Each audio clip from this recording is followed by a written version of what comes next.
Hello guys, in this video I'm going to show you how you can add the new transition effect in CapCut PC that's clear transition effect. So you can find it in transition, in trending, you can find clear. But this is pro effect, you have to join pro first to be able to use this effect. So yeah, how to use it?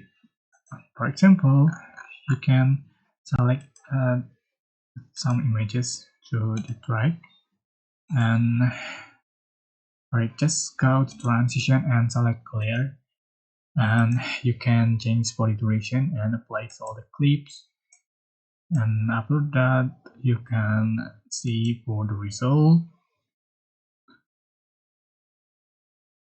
and you can also combine with effect. Just go to effect and select effect you like, for example,